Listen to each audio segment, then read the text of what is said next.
많은 사람들이 인생의 전환기라고 느끼는 나이 50. 나이 50부터는 인생관을 바꿔야 산다는 말에 얼마나 동의하시나요? 이 책의 저자는 50대부터는 이전과는 완전히 다른 인생관을 가지고 살아가야 한다고 주장합니다. 50대는 인생의 터닝포인트가 될 만큼 몸과 정신, 사회적 지위와 관계에 있어서 피할 수 없는 큰 변화들이 생기기 때문입니다. 아무리 인생에 큰 격변이 몰아쳐도 인생관을 몽땅 바꾼다는 것이 가능할까요? 왠지 모르게 마음이 울적하고 사회에서도 한계에 부딪히고 가정과 인간관계도 이전과는 많이 달라짐을 느낀다면 당신은 인생 후반기를 살아가고 있는지도 모릅니다. 나이 50. 더 이상 큰 꿈도 갖지 말고 폭넓은 인간관계도 유지하지 말고 자존심도 다 버리고 이제부터라도 고독한 삶을 살 준비를 해야 한다고 합니다. 그리고 오직 자신의 행복과 재미를 위해 살라고 말하죠. 오늘 영상은 50대 이후를 살아가는 사람들이나 앞으로 50대를 준비하려는 사람들에게 실질적인 지침이 될 것입니다. 50부터는 인생관을 바꾸어야 산다입니다. 50. 마침내 인생관을 확 바꿀 때가 왔다. 옛날보다 주량이 줄었다. 며칠 잠을 설치면 영 힘을 못 쓴다. 저녁 때가 되면 눈이 침침한 걸 보니 어느새 노안이 시작되었는지도 모른다. 누구나 45살쯤 되면 이런 증상을 서서히 느끼기 시작한다. 40대가 된 지 얼마 안 되었을 때는 30대 때의 기력이 아직은 남아있어서 자기가 중년이라고 여기지 않지만 45살 무렵부터는 차츰 나도 이제 나이가 들었구나 하고 느끼는 순간이 늘어난다. 갱년기 우울증이라고 부를 정도는 아니지만 왠지 모르게 마음이 울적하다. 그러다 보면 어느덧 50대의 문턱을 넘어서게 되는데 자기도 모르게 사는 게 뭔지 모르겠다며 한탄하게 된다. 이 시기가 일 때문에 생기는 고민이 늘어가는 때라서 그런 것은 아닐까. 보통 노력하면 반드시 그 대가를 받을 수 있다고 믿으며 열심히 일한다. 그러나 나이가 50살쯤 되면 회사에서 옴짝달싹도 못하는 처지가 되어 더는 높은 자리에 오르리라고 기대하기 어렵다. 당연히 한계에 부딪힐 수밖에 없다. 임원직을 내려놓거나 손아래 사람에게 지시를 받는 상황이 되기도 하고 한직으로 이동하라는 제안을 받기도 한다. 최근에는 현실적으로 나이를 가리지 않고 누구나 명예퇴직 대상에 오르게 되었다. 한편 이 시기에는 가정에서도 변화가 생긴다. 자녀들은 진학이나 취업 그리고 결혼 등으로 집을 떠나 독립할지도 모른다. 또 연로하고 노안으로 고생하는 부모님을 돌봐야 하는 상황에 처하게 될 수도 있다. 어쩌면 황혼 이혼이라는 길을 선택하게 될지도 모른다. 그리고 인간관계도 이전과 달라진다. 친구나 지인들과 교제가 점점 줄어든다. 또 젊은 날을 함께 지내왔던 친구와 슬픈 이별을 하게 되기도 한다. 예전에는 멀게만 느껴졌던 노화와 죽음이 눈앞으로 다가오기 시작했다는 것도 이제야 실감하게 된다. 이렇게 여러 가지 변화를 겪으면서 많은 사람들이 50세를 인생의 전환기라고 느낀다. 그래서 이 시기에는 이제껏 추구해왔던 인생의 목적이나 가치관이 흔들리면서 한꺼번에 폭탄 터지듯 위기를 맞이한다. 새로운 인생관을 찾아야 할 때가 온 것이다. 요즘은 100세 시대라는 말을 자주 듣는다. 100세까지 산다고 치면 50세는 겨우 반환점이다. 여생이라고 부르기에는 아직 많이 남은 인생을 한숨만 쉬면서 보낸다면 너무 아깝지 않은가. 이때를 충실하게 산다면 인생의 마지막 순간에 다다랐을 때 참 유익한 삶이었다고 자신있게 말할 수 있을 것이다. 공자는 쉰에 하늘의 뜻을 알았다라고 말했다. 50세 이후 빠지기 쉬운 부정적 감정에 어떻게 대처할까? 역사란 무엇인가라는 책에는 평생 지침으로 삼을 만한 교훈이 담겨 있다. 역사란 역사가와 사실 사이에 부단한 상호작용의 과정이며 현재와 과거 사이에 끊임없는 대화다라는 말이 있다. 여기서 현재와 과거 사이의 대화를 알기 쉽게 설명하면 현재가 이러하니까 과거가 그렇게 보인다는 것이다. 과거를 바라보는 사람은 누구든 현재라는 시대적인 제약을 받는다. 그래서 그때 자신이 놓인 상황에 따라 역사를 보는 견해도 달라진다. 즉, 과거의 의미는 현재의 생각에 따라 달라진다. 그렇다면 자신의 과거를 돌이켜보는 행위는 지난 날을 부정하는 것이 아니라 자기 인생의 의미를 부여하는 것이라는 사실을 알 수 있다. 그러나 중년이 되고 나서 과거를 돌아볼 때 역시 그때 이렇게 할 걸 그랬어 라며 후회하기 쉽다. 물론 새삼스럽게 생각해봐야 어쩔 수 없는 일이다. 괴테는 이렇게 말했다. 사람은 청년의 실수를 노년으로 가져와서는 안 된다. 노년에는 노년만의 결점이 있기 때문이다. 나이 50이라는 인생의 전환기를 맞아 갑자기 10대 때 이렇게 해둘 걸 그랬어. 나는 쓸데없는 망상에 사로잡혀서는 안 된다. 후회는 그저 감미로운 추억일지도 모른다. 아버지가 돌아가신 후 나는 아버지의 수집품 속에서 1920년대 중반부터 1980년대 무렵까지 발표된 가요를 수백 곡이나 모아둔 CD 세트를 발견했다. 결정판 히트곡 모음집 같은 제목이 붙은 주로 통신 판매에서 파는 종류의 기획 상품이었다. 한 번 들어보니 그 시대에 했던 고민이나 후회 같은 피해를 노래한 것이 일색이었다. 아버지는 왜 그런 곡들만 듣고 또 들었을까? 물론 요즘 유행가에도 그런 가사를 노래한 곡이 있긴 하지만 예전 가요는 특히 어른들의 애환이 담긴 노래가 많은 것 같았다. 어쩌면 지울 수 없는 과거를 통해 자기 인생의 그림자에서 맛보는 쓴맛뿐만 아니라 빛을 가져다주는 단맛도 느낄 수 있기 때문 아닐까 하는 생각도 들었다. 나는 지우고 싶은 과거라고는 해도 그때에는 어쩔 수 없이 피치 못한 선택을 했을 테지만 결국 자신이 선택한 것이므로 그 선택을 책임지고 받아들여 앞으로 나아가야 한다는 것을 터득했다. 그런 의미로 자신이 내린 선택에 후회는 없어야 한다. 그러나 자신의 10대를 돌이켜보면 선택한 결과가 아니라 선택하지 않은 결과로 기회를 놓친 것도 있다. 특히 심각한 잘못을 뉘우친다기보다는 왜 이런 데 시간을 낭비했을까 하고 사소한 일을 후회한다. 예를 들면 예전에 친 시험에서 그 과목을 선택했더라면 좋았을 텐데 왜 다른 과목을 선택했을까라고 후회하는 것이다.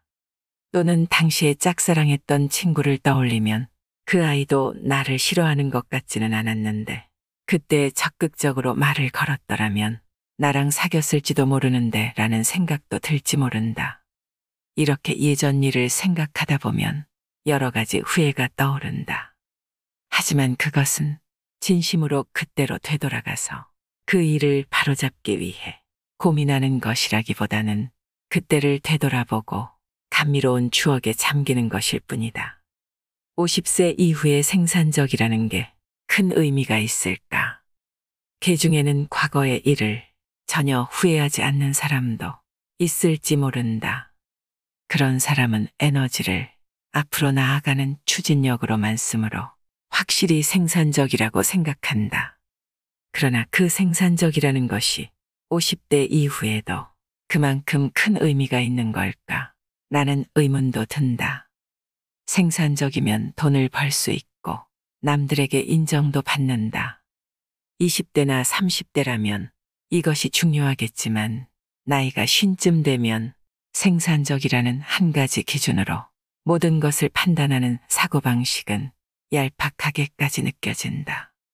그런 뜻에서 후회한다라는 것은 절대 과거에 얽매여서 정체하는 소극적인 행위가 아니라 지금까지 해온 일에 다시 다양한 의미를 부여하는 적극적인 행동이기도 하다.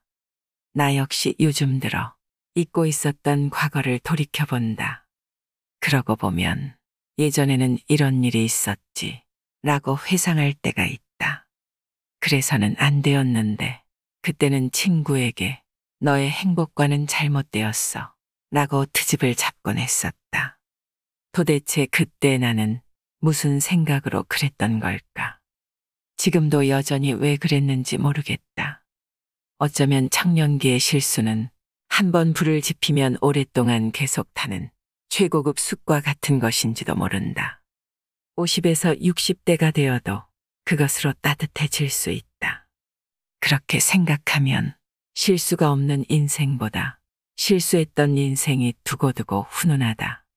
과거의 모든 것이 잘 되었다면 더할 나위 없이 좋겠지만 뜻대로 되지 않고 실수했던 추억이 타다 남은 숯처럼 자신을 따뜻하게 해주는 것도 나름의 깊이가 있는 인생이다. 게다가 과거의 실수를 되돌아보면 지금은 자신이 얼마나 성숙해 있는지 느낄 수 있다. 때로는 50세에 연륜을 쌓아서 10대로 돌아가면 얼마나 성공할까 같은 헛생각에 잠기기도 하지만 정말 그런 10대가 있다면 그 또한 문제가 아니겠는가. 도대체 질투라는 감정은 왜 생길까? 나이가 50을 넘어 인생의 후반에 접어든 우리에게는 질투심도 주의해야 할 감정이다. 옛사람들도 질투심에 사로잡혀서는 안 된다고 가르친다. 예를 들면 니체는 질투라는 감정을 극도로 싫어했다. 질투의 불꽃에 둘러싸인 자는 마침내 방향을 돌려 정갈처럼 자기 자신을 독침으로 쏘게 된다라는 말이 있듯이 니체는 원한과 증오, 질투 같은 감정은 가치가 없는 것이라고 여겼다. 그래서 그런 감정을 자기에게 허용하지 않고 청산했다고도 말했다. 무릇 인간에게 부덕한 곳이 많다고는 하지만 그 교제에 해가 되는 것으로 원망보다 큰 것은 없고 원망이란 남을 시샘하는 마음을 말한다고 했다. 세상의 부덕은 여러 가지가 있지만 남을 시샘하는 마음은 제일 어쩔 도리가 없는 것이다. 나이 먹어서 누군가를 삐딱하게 보는 것은 굉장히 볼썽사납다. 30살짜리 젊은이가 질투하면 경쟁심 때문에 그러는 것이라고 이해해 줄 수 있다. 하지만 50살이 넘어서까지 경쟁심을 그대로 드러내는 것은 인격 형성이 덜 된 것으로 보인다. 경쟁을 내려놓는다는 마음가짐은 확실히 마음을 편하게 해준다. 더 발전하고자 하는 의욕은 계속 남겨두어야겠지만 불필요한 경쟁심에서 벗어났을 때 마음이 자유로워질 수 있다.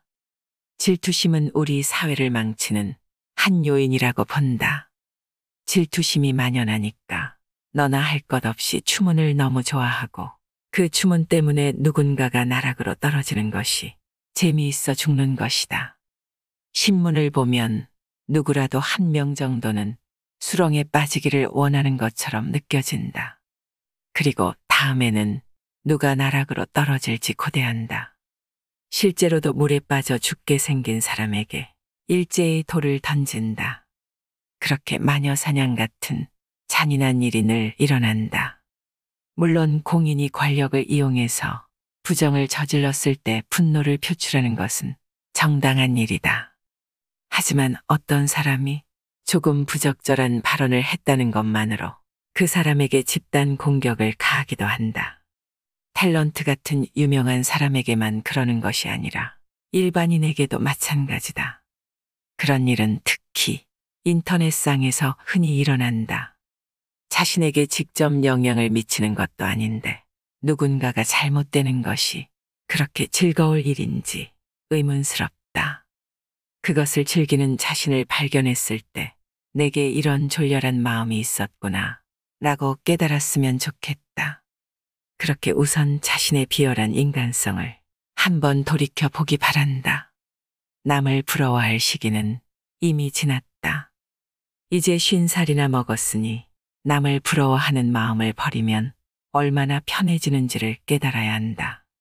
누구도 부러워하지 않는 마음가짐은 50세가 되면 이전보다 더 갖기 쉽다. 나이 50은 죽고 나면 모든 것이 아무런 가치가 없다는 생각이 드는 시기이기도 하기 때문이다. 죽은 다음에는 100억이 있든 1000억이 있든 다를 바 없다. 5억이든 10억이든 무슨 상관인가. 만약 아무것도 없다 하더라도 별 상관없다. 그런 죽음의 순간이 머지않아 다가온다고 생각하면 사회적인 성공이나 실패가 남은 인생에 얼마나 의미가 있을까 하는 생각이 든다. 30대나 40대 때는 자신과 나이가 비슷한 또래가 얼마나 출세했는지 신경 쓰인다. 그러나 내 경험으로 미뤄보건대 50살쯤 먹고 나면 대학 시절의 동기들과 모여도 누가 출세했다고 하는 이야기는 좀처럼 나누지 않는다. 50세는 이미 성공이나 실패가 어느 정도 결정되어 버린 시기이다. 물론 돈이 너무 없으면 곤란하지만 영원히 살 수 없다고 생각하면 돈에 그다지 집착할 것도 없다. 많은 돈을 벌겠다고 아등바등하기보다 좋아하는 일을 하면서 그 대가로 돈을 벌면 그만이라고 마음먹는 편이 의욕도 생긴다. 자기가 하는 일이 그 자체로 즐거우면 돈이 많은 사람도 별로 부럽지 않다. 젊었을 때는 경쟁심이 긍정적으로 작용하기도 한다. 30대 때는 자존심이 상하는 일이 생기면 더 분발하려는 마음이 들기도 하고 또래가 출세하는 모습을 보면 덩달아 의욕이 솟기도 한다. 누가 집을 지었다고 하면 자신도 그렇게 하고 싶어진다. 하지만 50살이 되면 누가 부장이 되든 집을 짓든 나와 상관없는 일이라는 마음이 들기 시작한다. 또래의 모임에서도 자기 건강이나 부모님 간병이 더 많이 화제에 오른다. 60대가 된 후에나 그렇게 되는 사람도 있겠지만 보통 50세가 넘으면 동년배와의 경쟁은 이제 끝났다고 절실히 느끼게 된다. 가슴속 응어리는 제발 털어내자. 누구나 마음의 상처를 가지고 살아간다. 배탈이 심하게 나도 언젠가는 장이 서서히 회복되는 것처럼 마음의 아픔도 시간이 흐르면 천천히 치유될 것이다. 당연히 하루아침에 모든 감정을 털어낼 수는 없다. 하지만 상처를 품고 속으로 사귀는 것은 결코 좋은 방법이 아니다. 50살 이후부터는 가슴속 응어리를 조금씩 뱉어내는 연습이 필요하다. 이런 일이 있었으니 회복하는데 2주는 걸리겠어라고 체념해도 좋고 그 일 때문에 정말 상처받았어라고 푸념해도 좋다. 우선 자신의 상황을 객관화하여 말로 표현하는 것이 중요하다. 누군가 신뢰할 수 있는 사람에게 가끔은 불평을 털어놓아도 된다. 그렇게 해야 마음의 해독, 즉 감정의 노폐물을 다 배출하고 밖에서 의연하게 활동할 수 있다. 하지만 주의할 점도 있다. 망가진 카세트 테이프처럼 똑같은 불만을 자꾸 호소하면서 상대방을 지치게 만들면 안 된다는 것이다. 똑같은 불만을 계속 이야기한다는 것은 그만큼 마음의 상처가 깊다는 것을 의미한다. 이럴 때는 무조건 문제에서 벗어나는 것이 중요하다. 그럴 땐 심리적으로 문제를 멀리해라. 문제가 있는데도 아무 조치도 취하지 않고 그저 망가진 카세트 테이프처럼 되는 것을 반드시 경계해야 한다. 이제 자존심과 꿈과 사람은 버리고 오직 나를 위해서만 살아라. 50세에 직면하는 인생의 위기를 극복하는 방법이 한 가지 더 있다. 바로 힘을 빼는 것이다. 나이가 50쯤 되면 세상이 어떻게 돌아가는지 터득하게 된다. 앞으로 인생에서 무슨 일이 일어나도 지금까지 죽지 않고 살아왔으니 지나치게 애쓰지 않아도 되지라고 담담하게 받아들일 수 있다. 노련한 축구 선수가 경기를 뛸 때 체력을 적절히 배분하는 것과 같다. 90분간 계속해서 뛰기는 힘들지만 바로 지금이야 하는 순간에 몸을 움직여서 골을 넣을 수 있다. 그처럼 효과적으로 힘을 빼는 방법을 일에서도 생활에서도 적용할 수 있다면 좋겠다. 나는 여러 가지 훈련 끝에 힘을 빼는 방법을 터득했다. 예를 들면 나는 젊을 때 국가대표전 축구 시합을 보다 보면 답답함을 주체하지 못할 때가 있었다. 왜 거기에서 슛을 쏘는 거야? 그렇게 선수를 교체하면 안 되지라며 애꿎은 텔레비전을 향해 비난을 퍼부었다. 생각해보면 축구라는 경기의 성격상 대부분의 실점은 선수와 연관되어 있다. 즉, 아무리 잘해도 화나는 요소가 숨어 있다는 말이다. 계속 화만 내서는 몸이 견뎌내질 못한다는 것을 깨달을 때쯤엔 내가 국가대표 감독도 아니고 축구협회 회장도 아니니까 이것은 내 일이 아닐 뿐더러 선수 한 사람 한 사람이 성공해서 수억을 벌든 실패해서 구단에서 방출되든 나와는 아무런 상관이 없어라고 생각하게 되었다. 그리고 분노가 치밀어 오를 땐 화를 내는 것이 아니라 이러면 안 되지라며 웃으려고 노력한다. 그러면 힘을 뺄 수 있었다. 즉, 냉소적으로 보는 것이 아니라 열심히 응원은 하지만 실수에는 눈을 감고 잘한 점은 크게 기뻐하는 관전 방식을 터득했다. 축구 관전 경력이 30년이 쌓인 후에야 겨우 여기까지 왔다. 2018년 러시아 월드컵 경기에서는 결정적인 실수로 실점을 당했는데도 전혀 아무렇지 않을 정도였다. 그랬더니 가족들이 칭찬해줬다. 이제야 차분하게 축구를 볼 수 있게 되었군. 이러면서 말이다. 나이가 들면 화를 잘 낸다는 말을 자주 듣는다. 분노라는 감정은 뇌의 대뇌변연계라는 부분에서 만들어진다. 뇌 연구학자에 따르면 그것을 억제하는 작용을 하는 것이 전두엽이다. 그런데 전두엽은 나이가 들면 기능이 저하될 수 있다. 그 때문에 감정을 억제하기 어려워진다는 것이다. 전두엽을 단련할 수 있는지는 알 수 없지만 일단은 누구나 나이가 들수록 화를 내기 쉽다는 사실을 잘 인식하고 무슨 일이 일어나도 이것은 내 문제가 아님을 생각하며 힘을 좀 빼면 좋을 것 같다. 배꼽 밑에 손을 대고 내쉬는 숨과 함께 부정적인 감정이 나간다는 상상을 하면 50세 이후를 살아가는데 힘을 빼는 방식을 경험할 수 있다. 힘이 빠지고 의식이 균형 있게 질서 잡힌 상태를 몰입이라고 부른다. 그러면 미치도록 행복한 나를 만날 수 있다. 몰입할 수 있는 활동을 하면 노는 것처럼 생활이 즐거워진다. 50세를 넘으면 서서히 혼자 있는 시간이 늘어난다. 친구들과 교제하는 일도 점점 줄고 자녀들이 독립해서 가족 인원 수도 줄어든다. 그래서 친구가 없다는 사실에 불안을 품는 순간 말할 수 없이 외롭고 쓸쓸한 느낌이 밀려온다. 물론 좋은 친구는 있는 것이 좋겠지만 나는 사실 친구 관계를 적극적으로 넓히는 편은 아니다. 오히려 누구인지 모르는 사람과의 연대감을 느낄 때가 더 기분 좋다. 나는 책이든 영화든 음악이든 소수 취향의 작품을 사랑한다. 지금까지 CD를 들으면서 지금 이 노래를 듣는 사람은 나 혼자가 아닐까 생각하며 묘한 기쁨에 빠져들곤 한다. 그런데 요즘 시대에는 인터넷에서 취미가 같은 사람을 손쉽게 찾을 수 있다. 유튜브 댓글을 읽다가 보면 나와 완전히 같은 생각을 한 사람이 얼마나 많은지 모른다. 그들과 개인적인 교제는 없지만 연대감을 느낄 수 있는 것으로 만족한다.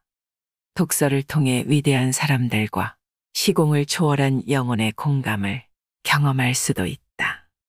이렇게 특별한 경험을 하다 보면 친구가 없어도 외롭거나 쓸쓸하지 않다. 혼자 있는 시간을 잘 보내는 최고의 방법은 뭐니 뭐니 해도 책을 읽는 것이다. 독서는 혼자서 하는 것이므로 혼자 있는 시간이 길수록 감사하다. 어떤 형태든 자기 취향에 맞는 인생 모델을 찾아보기를 추천한다. 50세 이후의 삶에서 마음의 스승이 될 위인을 찾아보면 어떨까? 인생의 후반전을 그와 함께 걷는 것이다. 이제 그 누구보다 나 자신을 위해서 혼자만의 시간을 충분히 만끽하길 바란다. 무엇보다 50세를 넘어서는 누가 가르쳐 주지 않아도 인생의 깊은 뜻을 스스로 이해할 수 있다는 점이 장점이 아닐까. 50대 이후의 삶에서 지루함과 어울리는 방법은 하나의 중요한 주제다. 이것은 지루함을 참는다거나 지루하지 않도록 자극을 추구하는 것이 아니라 지루함과 사이좋게 지내는 것이다. 지루함에 익숙해지는 것 또는 지루함을 더는 지루하다고 느끼지 않는 것이기도 하다. 또 한 가지, 우리에게는 아직 에너지가 남아있다. 훈련을 통해 얻은 건강한 체력과 정신력을 의롭고 선한 데에 이용해보라. 여러분도 다음 세대에 물려줄 것이 무엇인지 생각해보고 거기에 남은 에너지를 쏟아보면 어떨까 한다. 절대 오지 않을 것 같았던 30살이 되던 날. 이제는 내 인생에 젊음이란 없겠지라는 생각에 새해 첫날을 불안함과 아쉬움으로 보냈던 기억이 있습니다. 그렇게 시간이 흘러 어느새 저도 이만큼 나이를 먹었습니다. 쉬지 않고 흐르는 인생입니다.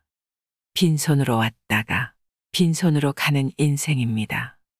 그래서 더 소중한 오직 한 번뿐인 당신의 인생이 행복했으면 좋겠습니다.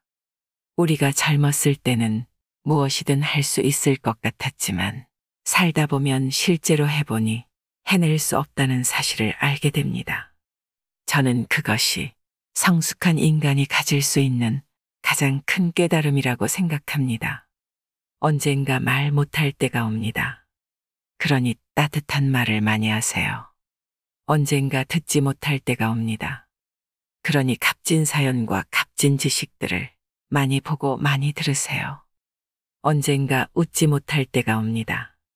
그러니 웃고 또 웃고 활짝 많이 웃으세요. 언젠가 움직이지 못할 때가 옵니다.